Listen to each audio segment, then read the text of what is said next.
Well, good morning. Today we're going to close up this whole chapter on Proverbs, this whole section really, with finally the 30th saying that we began quite a while ago.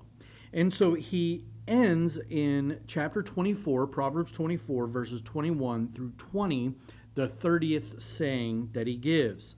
He says, "My son, fear the Lord and the king, and do not join with those who do otherwise. For disaster will arise suddenly from them, and who knows the ruin that will come from them both." Here we see the aspect of fear. He's really giving some very good practical advice. Of course, all through Proverbs, what do you see? Fear the Lord, fear the Lord, fear the Lord. But this time he adds a little extra.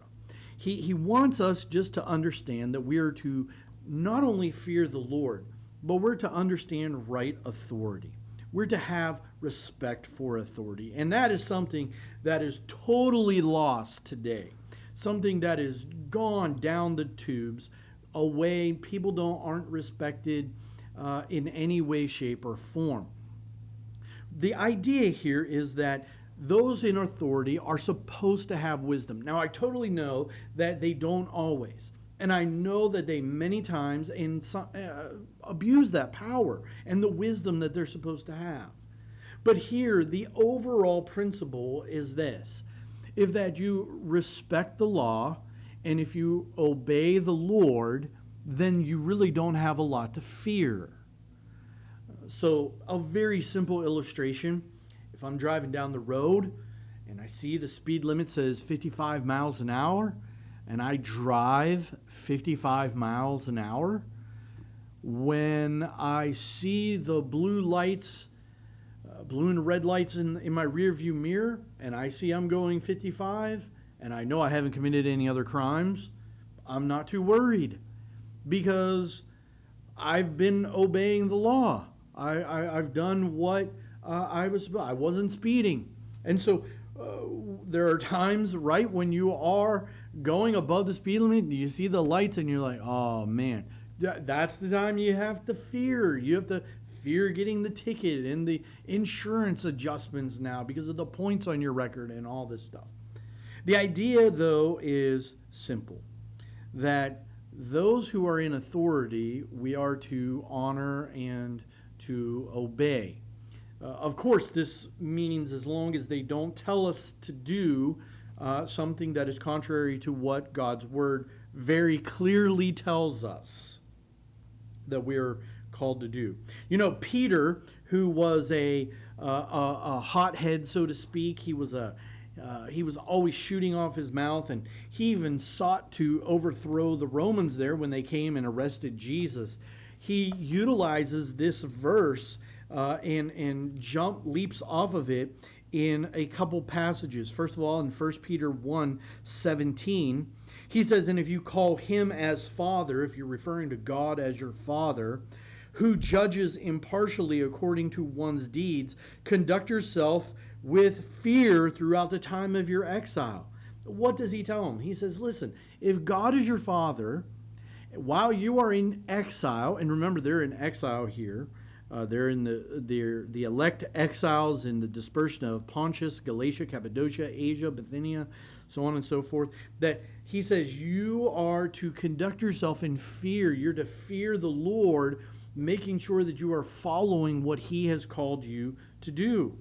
Flip over to chapter 2, verse 17, where he is talking about authority. And he says in verse 13, "Be subject for the Lord's sake to every human institution, whether it be to the emperor as supreme or the governors as sent by him to punish those who do evil and to praise those who do good." In verse 17, he says, "Honor everyone, love the brotherhood, fear God, honor the emperor." These are commands. These are not suggestions. And so there is as long as the Lord's commands are not broken, we are called to obey what the leaders, what the emperor, and by the way, the emperor here is not a Christian man. These are people who despise Christianity, and yet for the Lord's sake and for his testimony, they were called to obey. And so we are called to live and fall under the rules, the authority of what the leaders do. I remember living in a state one time where they literally were taxing the rainfall.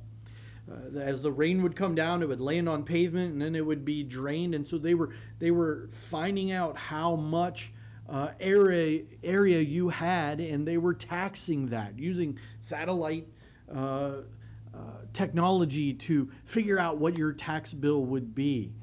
That was a very harsh thing, very unfair to most small business owners, large business owners as well, and certainly to churches, nonprofits. And yet we're called, as unfair as that may be, we're called to obey them if that's what we have to do. And yet there are times maybe when we're told not to preach the gospel, in which case we would not be allowed to obey that. We would be forced to honor God and to obey God rather than to obey men.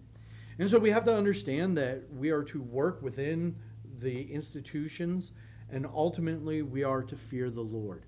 You know, I really believe, first of all, in my own life, if I really feared the Lord more, I bet my life would change more. And I bet that that's true with you, and that certainly is true of the church at large. If we really, really, truly feared the Lord, then we would indeed walk in a different way. We are called to fear the Lord and to have wisdom. I hope that this will be a launching pad, a reminder for you to continue to strive to honor and obey the Lord in all the ways of our life. May the Lord richly bless you.